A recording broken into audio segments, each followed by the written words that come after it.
of numbers, you think of metrics, you think of all of these graphs, etc. But what's the point of measurement? Let's look at it in the point of view of a race. So let's say you're driving a race car, you're in a race, you're with these other cars and you want to win the race, right? So what are the things that you will look at in order for you to know if you're winning the race or not? Fuel consumption, position, time, etc.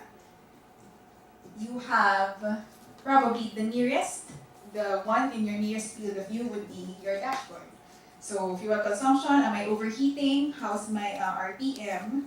That's as far as I can car definitions. They even say it right. But the point is, you need to know these metrics to know if you're on your way to winning or not.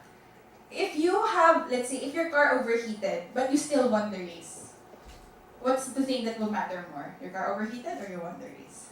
Sure, you won the race, right? So the principle of measurement is that it's supposed to help you to know if you're achieving what you planned out to do or not.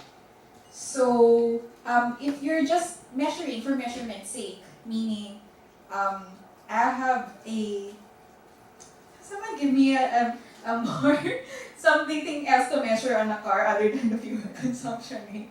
RPM, is that right? So now about distance. I achieved this distance in this amount of time. This is my acceleration rate. But in the end, you didn't win the race. It didn't matter. So measurement, and of course, the ultimate measure is if you cross the finish line first or not. So that's the only measure that matters.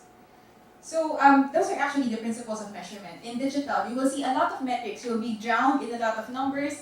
The beauty and curse of digital is you can measure everything under the sun, from how the mouse moved to the click of this button to the click of that button, how many click green versus blue, how many click blue versus red. You can measure everything. You'll get drowned in the data. But you must always keep in mind that measurement is the way to know if you're reaching your goal or not. So all of those things that you measure, it won't matter if you're not reaching your goal. So if there's one thing that you have to take out at the end of this session, it's before measuring, you have to know what your goal is. You have to know what your finish line is. And then you start drilling down into what metrics or what measures you should do in order for you to know if you're going to win the race.